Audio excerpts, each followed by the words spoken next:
Shalom, bien-aimés dans le Seigneur, nous sommes dans la joie de nous retrouver pour une nouvelle semaine de méditation biblique.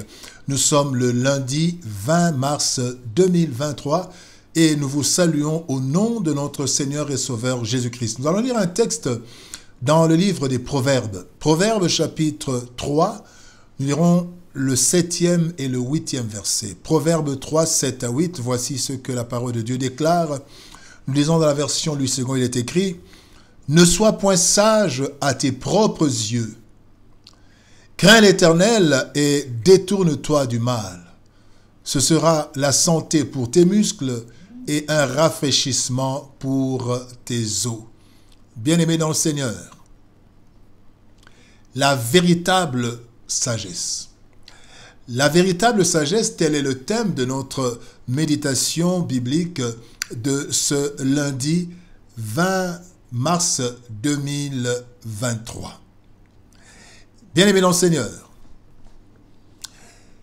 à nos propres yeux, nous sommes les meilleurs. Et ce que nous faisons est pour nous la meilleure chose à faire. Le chemin que nous empruntons est le meilleur. Tel est le comportement de la plupart d'entre nous et cela commence dès notre jeunesse généralement.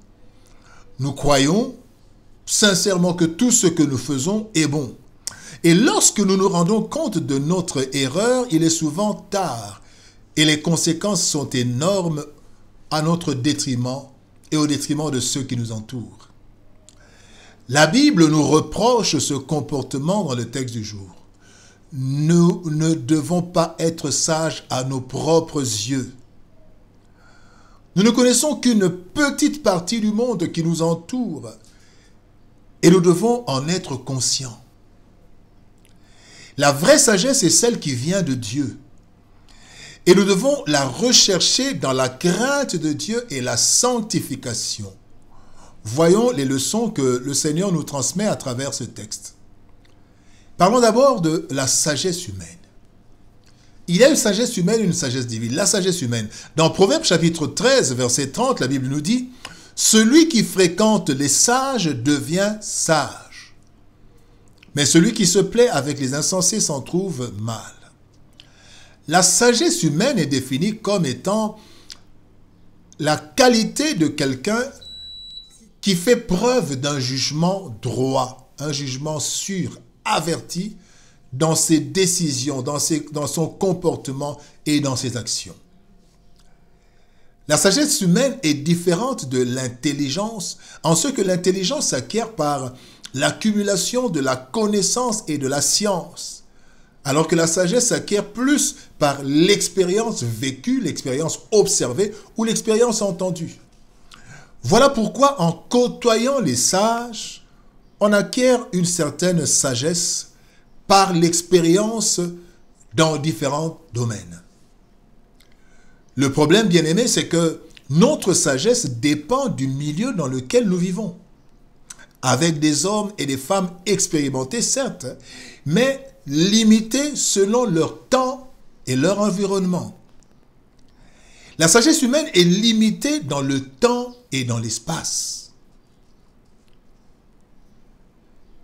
Nous pouvons être sages à nos propres yeux, mais insensés dans un contexte ou milieu différent du nôtre. Prenons un exemple. Dans un contexte, garder silence peut être une sagesse. Cet homme est sage parce qu'il ne parle pas, il est sage. Mais dans un autre contexte, garder silence peut être synonyme de complicité ou de manque de respect. Quand une personne âgée vous pose une question, vous ne répondez pas, c'est un manque de respect, ce n'est pas une sagesse dans un certain contexte. Et on peut croire que vous êtes coupable, complice, parce que vous gardez silence. N'est-ce pas que nous disons qui nous dit mot consent? Là, c'est la sagesse humaine. Parlons maintenant de la sagesse divine. Dans 1 Corinthiens chapitre 2, versets 7, 6 et 7, la Bible dit « Cependant, c'est une sagesse que nous prêchons parmi les parfaits, sagesse qui n'est pas de ce siècle, ni des chefs de ce siècle qui vont être anéantis. Nous prêchons la sagesse de Dieu, mystérieuse et cachée, que Dieu, avant les siècles, avait destiné pour notre gloire. Bien-aimé dans le Seigneur, nul être n'est aussi expérimenté que l'Éternel, qui est le créateur de tout et qui connaît tout parfaitement. Rien n'est étonnant aux yeux de Dieu, et il connaît même l'avenir de chacun et de l'univers. Bien-aimé, c'est en lui que se trouve la vraie sagesse, la totale sagesse. Il n'a ni conseiller, ni assistant. Il se suffit à lui-même. Il n'a pas besoin de conseil. Il n'avait pas besoin de nous pour créer le monde. Et il nous a associés, mais il n'a pas besoin de nous. Parce qu'il peut tout. Il sait tout. Il est donc la source intarissable de la sagesse pure et totale. Il connaît tout. Il voit tout. Il peut tout. Il est le concepteur et l'auteur de l'univers. Par sa propre sagesse, de fait que l'univers a été parfaitement conçu et créé ainsi qu'il est écrit dans Apocalypse chapitre 4, verset 11. Tu es digne, notre Seigneur et notre Dieu, de recevoir la gloire, l'honneur et la puissance, car tu as créé toutes choses et c'est par ta volonté qu'elles existent et qu'elles ont été créées. Sagesse totale, parfaite, c'est la sagesse de Dieu. Maintenant, le troisième point que nous voulons voir, la troisième leçon, c'est que la crainte de Dieu, nous voulons parler de la crainte de Dieu, source de sagesse. En Proverbe chapitre 9, verset 10, il est dit, « Le commencement de la sagesse, c'est la crainte de l'Éternel. » La vraie et pure sagesse s'acquiert donc, bien-aimé, non auprès des humains limités, mais auprès du Dieu éternel. D'abord, par la crainte que nous avons de lui, que nous lui vouons. Et cette crainte nous poussera à nous détourner de tout mal. La Bible dit, crains l'Éternel et détourne-toi du tout mal. Quand nous craignons de l'Éternel, bien-aimés, nous nous détournons de tout mal.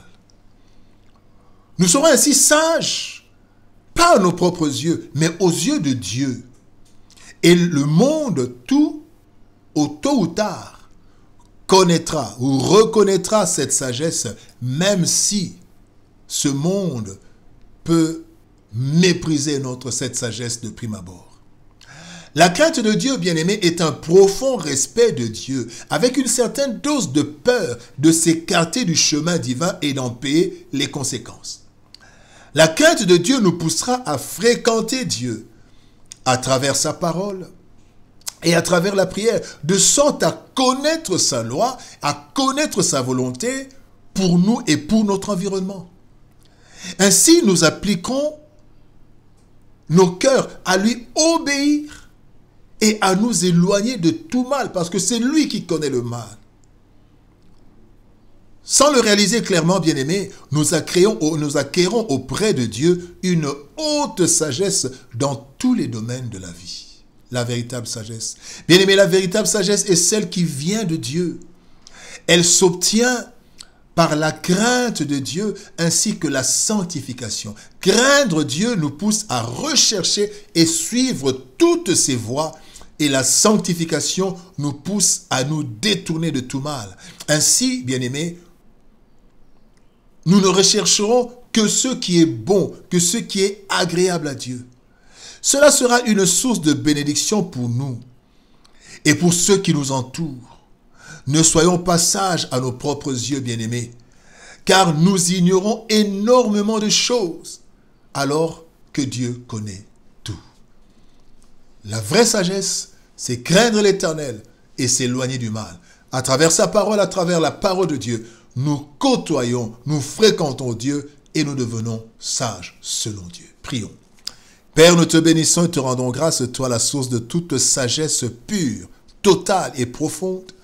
Notre prière est que tu nous aides, Seigneur, à te craindre, à nous attacher à toi, à te fréquenter. Ainsi, nous acquérons la sagesse, non la sagesse du monde, qui peut faire que nous puissions nous voir sages à nos propres yeux, mais ta sagesse, qui est la vraie, la totale, la pure. Bénis, Seigneur de nos gloires, chacun de nous bénit ta parole. Au nom de Jésus-Christ, nous avons ainsi prié. Amen. Bien-aimés dans le Seigneur, que Dieu nous bénisse Shalom, au revoir et à demain.